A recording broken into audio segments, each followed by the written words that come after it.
존귀하신 하나님을 찬양합니다. 오늘도 말씀의 능력이 여러분에게 임하여 우리 말씀으로 다시 한번 날마다 승리의 발걸음을 걸어갈 수 있는 모두가 될 수 있기를 주님의 이름으로 축복합니다. 한번 따라 하실까요? 믿음만은 변치 맙시다. 자, 여러분, 기독교를요 개혁교회라고도 부릅니다. 오늘날 개혁교회는 우리가 지금 교단이 나눠져 있죠. 우리가 몸담고 있는 침례교단 외에 장로교, 감리교, 또 성결교, 순복음교회 여러 교파가 있습니다. 그런데 이 모든 교단들을 통틀어서 개혁교회라고 말을 합니다. 자, 이 개혁교회는 완료형이 아니라 아직도 미완료형이라고 볼 수가 있겠습니다. 왜냐하면 끊임없이 교회는 개혁되어야 되기 때문입니다. 중세의 가톨릭 교회가 부패했죠. 그래서 그 루터라는 사람이 이 교회 개혁을 외치면서 그 루터와 또 그에 동조하는 수많은 종교 개혁자들이 가톨릭의 그 부패에 반대하면서 끊임없이 그들의 목소리를 내면서 당시 부패했던 교회 개혁을 외치는 그 신앙들을 프로테스탄트라고 불렀습니다. 그러니까 오늘날의 개신교인들은, 그리스도인들은 모두 다 이 시대의 프로테스탄트가 되어야 되는 것입니다. 그래서 부패한 교회 개혁을 외치는 주체들, 이게 바로 그 중세 교회 개혁을 일으켰던, 그때부터 지금까지 흘러오는 어떤 그런 정신이 되어야 되는 것인데, 이 시대를 우리가 개혁하는 그 개혁자들, 교회마저도 개혁의 대상이 될 수밖에 없는, 그러니까 오늘날의 우리 교회를 보면 어떻습니까?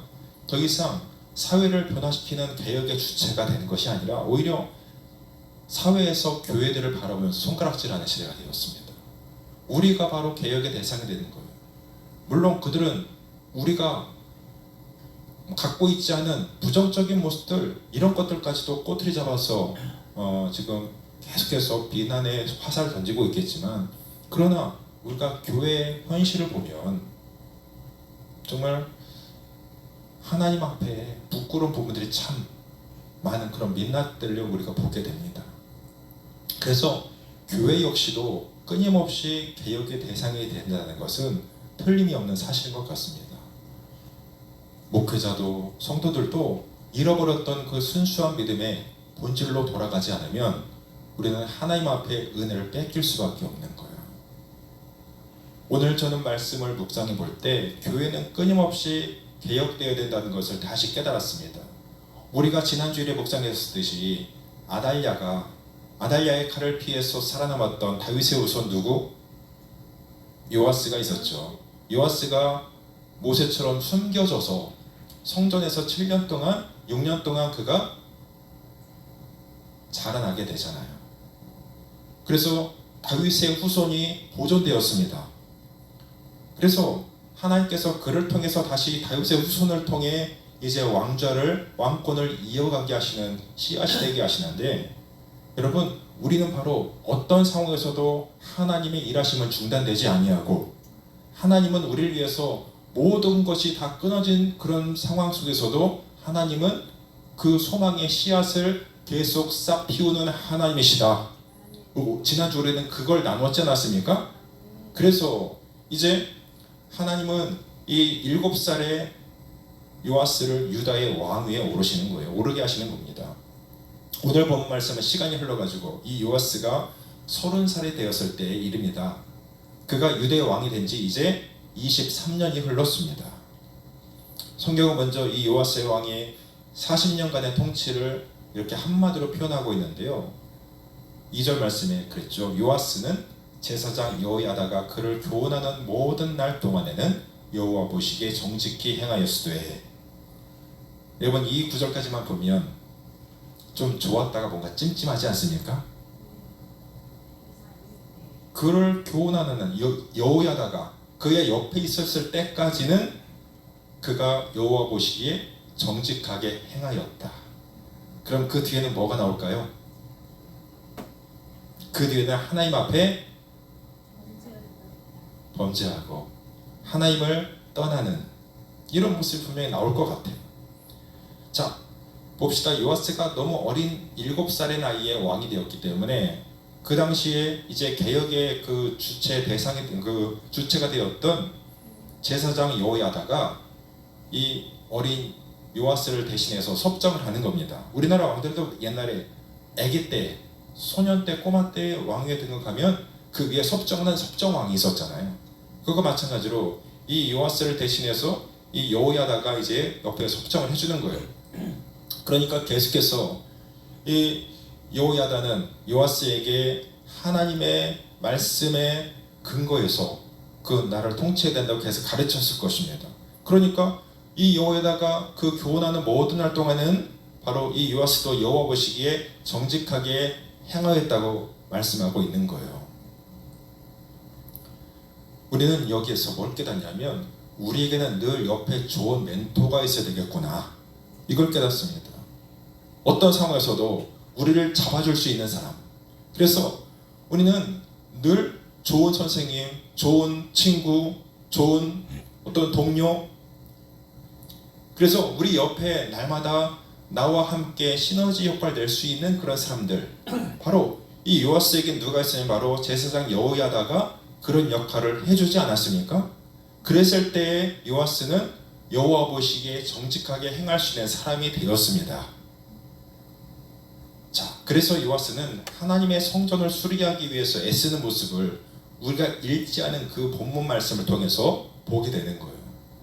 성전에 그 아주 수리해야 될 부분들이 방치되고 있는 그런 상황 속에서 요아스는 사람들을 동원해서 제사장들에게 화를 내면서 하나님의 성전이 저렇게 노출한데, 하나님의 성전이 저렇게 수리할 곳이 많은데 당신이 왜 그걸 방치하느냐고 그들에게 꾸지람하면서 계속 하나님의 성전을 수리할 것을 명령하고 요청하고 있는 것을 봅니다.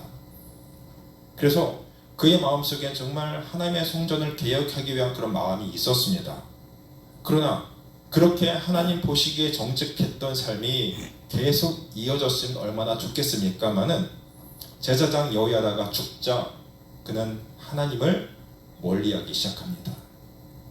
3절에서 우리는 요아스가 개혁하지 못한 부분이 하나님을 떠나는 씨앗이 되었음을 볼 수가 있는데, 3절 말씀, 다만 산당들을 제거하지 아니하였으므로 백성이 여전히 산당에서 제사하며 분향하였더라 그랬습니다.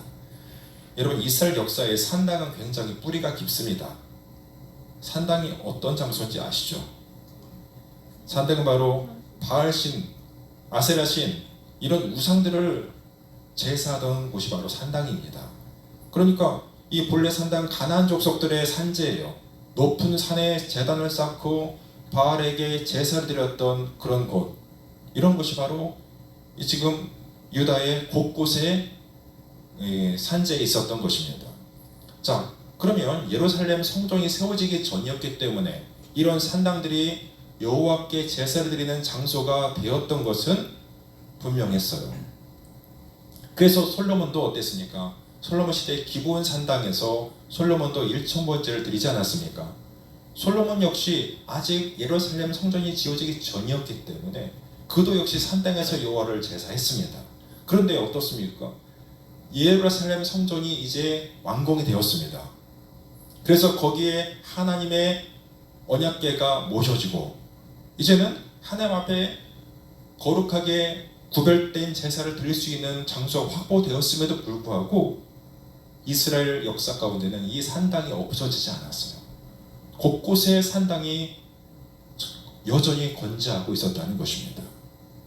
이 산당이 철폐되지 못하는 이런 이유는 뭐냐면 바로 그 당시에 백성들이 종교적인 편의주의에 깊이 빠져 있었습니다.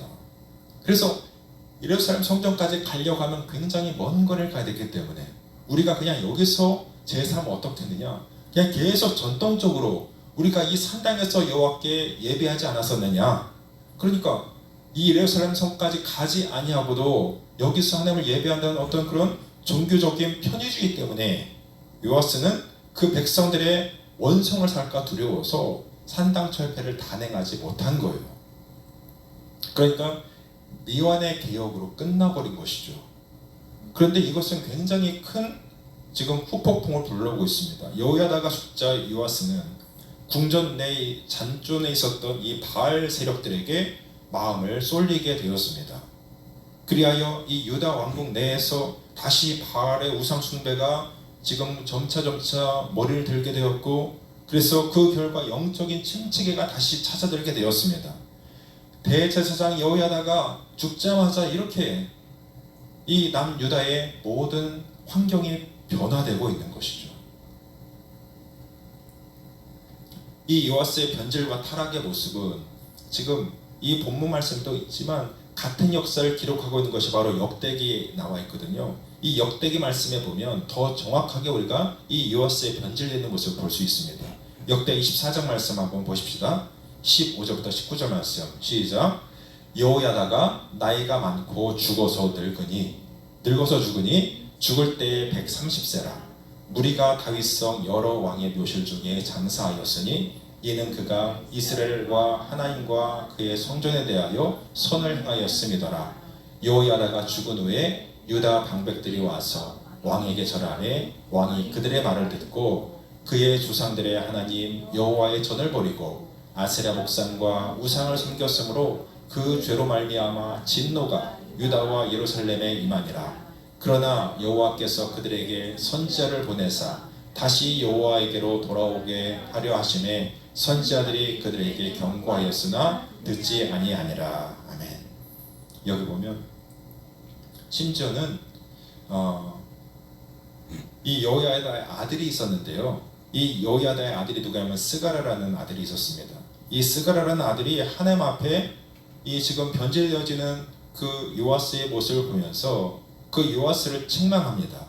하나님의 영광을 받아 성령의 충만함을 누린 이 스가랴는 요아스 앞에 나아가서 이렇게 말합니다. 하나님의 말씀을 버리고 우상을 섬기는 요아스를 책망하면서 당신은 여호와께 다시 돌아올 것을 요청하고 있습니다. 그 말씀도 한번 읽어볼까요? 24장 20절 말씀 시작. 이에 하나님의 영이 제사장 여호야다의 아들 스가랴를 감동시키시매 그가 백성 앞에 높이 서서 그들에게 이르되 하나님이 이같이 말씀하시기를 너희가 어찌하여 여호와의 명령을 거역하며 스스로 형통하지 못하게 하느냐 하셨나니 너희가 여호와를 버렸으므로 여호와께서도 너희를 버리셨느니라 하나 무리가 함께 꾀하고 왕의 명령을 따라 그를 여호와의 전 뜰 앞에서 줄 돌로 쳐 죽였더라. 요아스의 왕이 이와 같이 스가랴의 아버지 여호야다가 베푼 은혜를 기억하지 아니하고 그의 아들을 죽이니 그가 죽을 때에 이르되 여호와는 감찰하시고 신원하여 주옵소서 하니라. 아멘. 무슨 일이 일어났습니까? 요아스는 하나님의 말씀이 충만히 임한 이 스가랴를 그의 말을 듣고 하나님 앞에 돌아갔으면 얼마나 좋았을까. 그러나 그는 세력들과 함께 이 스가랴를 자기에게 바른 소리하는 하나님 앞에 돌아오라고 말씀하시는 그 여호와의 말씀에 응답하지 아니하고 이 스가랴를 죽이게 됩니다.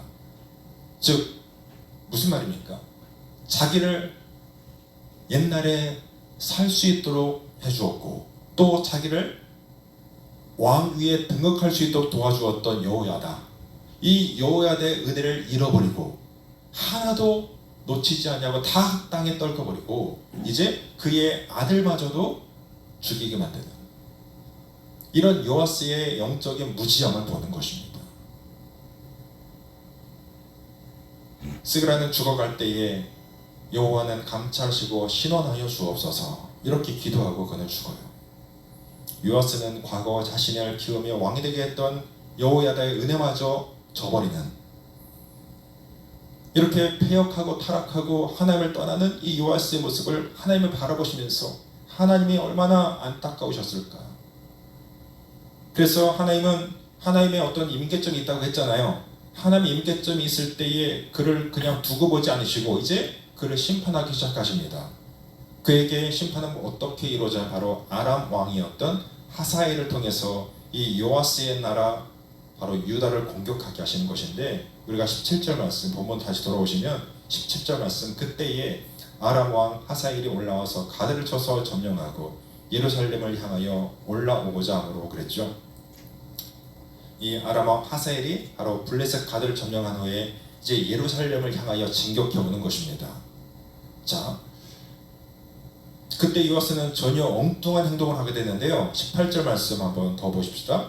유다의 왕 요아스가 그의 조상들 유다 왕 여호사밧과 여호람과 아하시아가 구별하여 드린 모든 성물과 자기가 구별해 드린 성물과 여호와의 성전 곳간과 왕궁에 있는 금을 가져다가 아람 왕 하사엘에게 보냈더니 하사엘이 예루살렘에서 떠나갔더라. 여기 보면 정말 기가 막힌 일이 벌어지고 있어요. 요아스는 이 아람 왕 하사엘이 그들에게 침략해 올 때 하나님 앞에 기도하지 않았습니다. 그는 두려우니까, 이 아람의 공격에 두려워서 어떻게 행했냐면 그가 제물로 모든 것을 해결하려고 하고 있습니다. 그 제물은 어떤 것이었냐? 바로 하나님의 성전에 있던 하나님의 성물들을 모조리 끌어다가 하나님의 것을 이방의 왕에게 뇌물로 주는 거예요. 자기의 어떤 그런 기물들도 아니고 하나님의 성전에 있던 모든 금은, 어떤 하나님의 성물, 이런 것들을 다 모조리 끌어다가 이 아람 왕 하사엘에게 갖다 바치는 겁니다. 우리를 제발 봐달라고. 이런 뇌물은 항복 선언이나 다름이 없지 않겠습니까? 우리를 제발 살려주세요. 이거 받으시고 제발 우리를 살려주세요. 이 말이랑 똑같은 것이죠.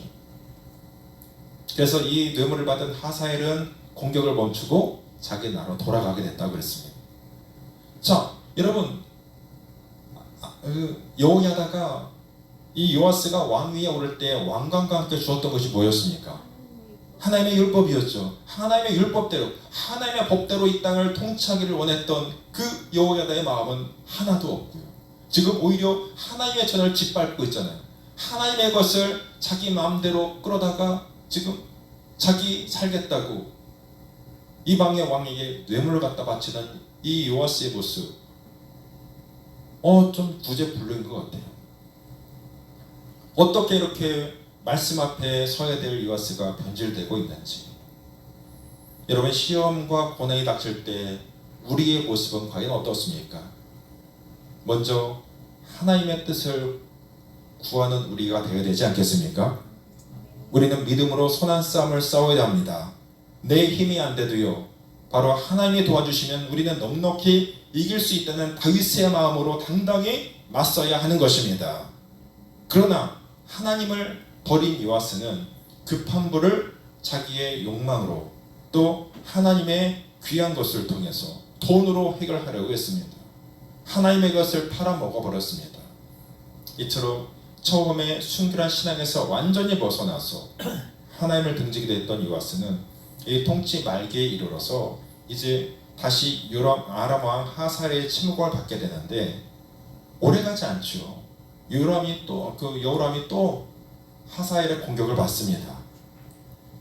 그래서 그때 자기도 큰 부상을 입게 되었고, 군대는 참패함으로써 하사엘은 꼼짝없이 그들에게 조공을 바친 인세가 되었습니다. 더욱이 그를 충당하기 위해서 또 성전의 금원 보석들을 또 공출해야 되는 그런 지경에까지 이르게 돼요. 이런 환경에서 국내적으로는 이제 굉장히 자기도 스스로도 궁지에 몰리게 되는데, 그때 우리가 아까 봤던 여호야다의 아들 스가랴를 살해했던 그런 환경 속에 반 요아스당이 생겨났습니다. 저 요아스를 그냥 둬서는 안 되겠구나. 그래서 이 반 요아스당의 위협을 받아야 했고, 끝내 요아스는 그들의 손에 의해서 암살되게 되고 말았습니다. 20절 말씀 보니까 요아스의 신복들이 일어나 반역하여 실라로 내려가는 길 가에 밀로궁에서 그를 죽였고 그랬잖아요. 요아스가 이렇게 비참한 최후를 맞이할 수밖에 없었던 이유를 돌아보면서 우리는 하나님 앞에 우리의 믿음을 다시 점검하는 좀 반면교사가 되었으면 좋겠습니다. 여러분, 요아스는 한마디로 처음과 끝이 완전히 다른 비극의 주인공이 되고 있지 않습니까? 요아스는 그의 후견인이었던 대제사장 여호야다의 생전에 그가 살아있을 동안에는 하나님과 백성 모두로부터 칭찬과 인정을 받는 그야말로 선한 통치자였습니다. 하지만 여호야다가 죽자 기다렸다는 듯이 그는 돌변해서 하나님을 배신하고 바알의 우상을 섬기는가 하면 백성들을 박해하는 악명 높은 왕으로 지금 뒤바뀌고 있습니다. 만약 요아스의 신앙이 처음과 나중이 한결같았더라면 이 같은 수모와 참패는 당하지 않았을 것입니다. 하나님은 그의 나라를 견고하게 하실 것이고 어떠한 위협으로부터도 그 나라를 보호해 주셨을 것입니다.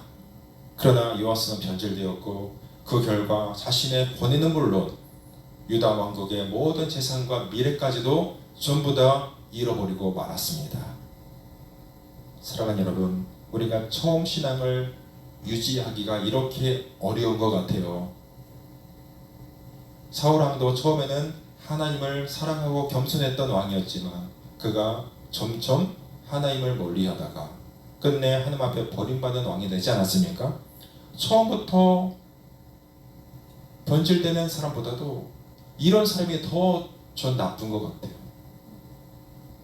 처음부터 하나님 없이 살던 사람은 끝까지 그렇게 살아도 우리가 뭐라 할 수 없겠지만 하나님을 성실하게 섬기며 살았던 사람들, 하나님 앞에 처음에 인정받았던 사람들이 이렇게 변질되어지는 모습이 오히려 우리 가운데는 더 큰 찔림이 되는 것 같아요.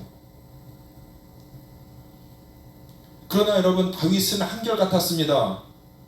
목동이었을 때나 왕이 되고 나서나 한결같이 하나님을 의지하고 사랑했습니다. 이것이 바로 그도 허물이 많았지만 끝까지 하나님의 축복을 받을 수 있었던 비결이 아니었겠습니까? 하나님을 등지면 하나님만 떠나는 것이 아닙니다. 바로 우리가 그분으로부터 받았던 모든 은혜, 이런 것들을 한꺼번에 우리가 떠나보낼 수 있는 거예요. 이것을 좀 곧 우리가 잊지 않는 우리 사랑하는 성도들 되었으면 좋겠습니다. 하나님을 버린 사람은 결국에는 비극적인 종말을 구할 수밖에 없다는 사실. 이 요아스는 아람의 공격을 받아서 자신의 명예는 완전히 땅에 떨어지고 이제 국군은 완전히 동나서 파산 지경까지 이르게 되었어요. 이처럼 기지맥진한 상황에 놓여있던 이 요아스는 설상가상으로 자신의 생명을 위협하는 세력 앞에 두려워 떨어야 했습니다. 그래서 아까 말씀드린 대로 그는 그 요아스의 어떤 그런 당에 이끌려서 바로 살해되게 되는데, 지금 요아스는 이렇게 암살이 되었을 때 그는 다윗성에 묻히기는 합니다. 21절, 20절 다시 한번 보실까요? 20절, 21절 한번 읽어볼까요? 시작. 요아스의 신복들이 일어나 반역하여 실로로 내려가는 길 가에 밀로 궁에서 그를 죽였고, 그를 쳐서 죽인 신복은 시므아스의 아들 요사갈과 소멜의 아들 여호사밧이었더라. 그는 다윗성에 그의 조상들과 함께 장사되고 그의 아들 아마샤가 그를 대신하여 왕이 되니라. 여기 보니까 그가 암살되고 난 후에 어디 묻혀요? 다윗성에 묻힙니다. 다윗성에 그의 조상들과 함께 장사되었다 그랬습니다. 그러면 정상적으로 왕의 묘실에 묻힌 것 같죠? 그 선대의 왕들의 묘실에 그가 묻힌 것 같이 여기서 보이는데, 그러나 그렇지 않습니다. 아까 말씀드린 역대하 24장으로 한번 돌아보실까요? 역대하 24장 25절 말씀. 자, 여기 한번 읽어봅시다. 시작.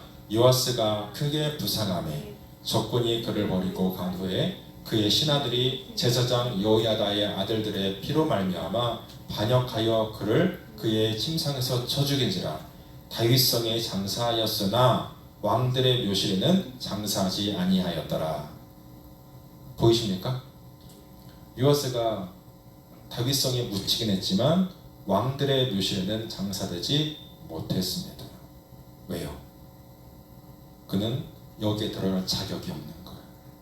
왕들의 묘실에 묻힐 만한 자격을 잃어버렸기 때문에 하나님을 버리고 우상 앞에 절하다가 그렇게 자기의 은혜 준 사람을 다 반역하고 스가랴를 그렇게 비참하게 죽이는 이런 사람은 바로 다윗 왕의 묘실에 묻힐 자격이 없기 때문에 후손들은 바로 그를 이 왕과 그 왕들의 묘실에 묻히지 못하게 했다는 것입니다. 그런데 여러분, 우리가 그에 앞서서 그의 후견인이었던 대제사장 여호야다, 우리가 그 전에 봤죠. 그 전 성경 구절 한번 내려보실래요? 올려줘 보실래요? 그 다음 거 아니요, 그 다음. 네, 여기 보니까 아니 그게 아니고요. 여호야다가 죽는 그런 장면 몇 절이죠? 그 전인 것 같아요. 예, 여기 있네요. 여호야다가 나이가 많아 늙어서 죽으니 죽을 때 130세라 그랬죠. 자, 무리가 다윗성 여러 왕의 묘실 중에 장사였으니 이는 그가 이스라엘과 하나님 그의 성전에 대해서 선을 행하였습니다. 무슨 말이에요? 여호야다는 어디 묻혀요? 왕의 묘실에 묻히게 됩니다. 오히려 제사장 여호야다는 왕의 묘실에 묻히는 영광을 누렸습니다. 그런데 누구죠? 요아스는 왕의 묘실에 절대로 들어가지 못하는 비극의 주인공이 되고 말았죠. 여기서 이 두 사람의 어떤 극명한 인생의 말년을 볼 수가 있게 되는 것입니다.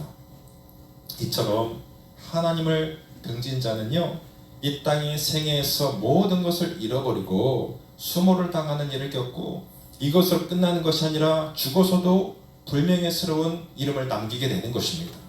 그야말로 하나님 없는 인생은 지옥 같은 처절한 절망을 경험하게 되는 것이 아니겠습니까? 우리 인생 여러분, 가장 큰 불행은 과연 무엇일까요? 어려서 부모를 잃는 사람이 있을 겁니다. 아니면 물질이 없어서 가난한 사람이 있을 겁니다. 또 어떤 질병에 걸려서 정말 육신의 어떤 지극히 힘든 그런 고통 중에 있는 사람도 있을 겁니다. 이 모든 사람들은 우리를 가슴 아프게 하는 일이면 틀림이 없지만, 여러분, 인생의 가장 큰 슬픔과 불행은 바로 하나님을 멀리하는 것입니다. 하나님이 함께하지 않는 인생이 가장 슬픔과 불행한 인생이 될 수밖에 없는 거예요. 우주 만물의 주인 되시고 우리의 생사 화복을 주관하시는 그 하나님, 그 하나님이 우리를 돕지 않으시는 것처럼 우리가 불행한 일이 없다라는 것입니다. 그렇기 때문에 우리는 비록 모든 것을 잃는다고 하여도, 모든 것을 다 잃어버린다 할지라도 결코 우리는 하나님을 잃어버리는 인생은 되지 않아야 될 줄로 믿습니다. 하나님 한 분만 우리에게 계시면 우리는 어떤 상황에서든 다시 일어설 수가 있기 때문입니다. 남북의 이스라엘의 역사를 우리가 계속 보고 있는데, 여러분, 하나님을 향한 믿음이 온전했던 왕을 찾아보기 참 힘이 들죠. 처음부터 하나님을 떠나 우상을 섬겼던 왕들은 훨씬 더 많고, 북쪽 이스라엘 나라는 이런 왕을 눈 씻고 찾아볼 수가 없고요. 그나마 남쪽의 유다 왕들은 몇 명 선한 왕이 나오긴 하는데 그 사람들 중에도 어떻습니까? 첫 시작은 참 좋았지만 마지막까지 하나님 앞에 변질되지 않고 신실했던 왕을 찾아보기 너무나 힘들어요. 처음과 나중에 달랐던 왕을 우리가 찾는 것, 이건 참 마음 아픈 일이 아닐 수 없습니다. 다윗같이 하나님을 향한 한결같은 마음으로 이스라엘을 다스릴 수 있었던 왕이 참 그리워요. 오늘 우리 이 말씀을 통해서 저와 여러분의 믿음을 한번 다시 돌아봤으면 좋겠습니다. 내 믿음은 과연 괜찮습니까? 내 믿음은 과연 건강합니까? 나는 하나님 앞에 처음과 나중에 같은 좀 시종여일한 믿음을 가지고 우리가 믿음 생활하고 있습니까? 순수했던 믿음이 이제 어떤 형식만 남아가지고 우리의 머리만 커진 그런 신앙인은 아니었습니까? 여러분, 우리가 다시 한번 나를 점검하시고 하나님이 내게 주신 믿음, 정말 중간에 타협하거나 변질되지 아니하고 처음과 나중이 다르지 않은 정말 시정여일한 믿음으로 하나님 앞에 서는 그날까지 승리의 발걸음을 걸어갈 수 있는 우리 모든 사랑하는 에덴교회 지체들 다 되실 수 있기를 우리 주님의 이름으로 간절히 축원합니다. 아멘. 기도하겠습니다.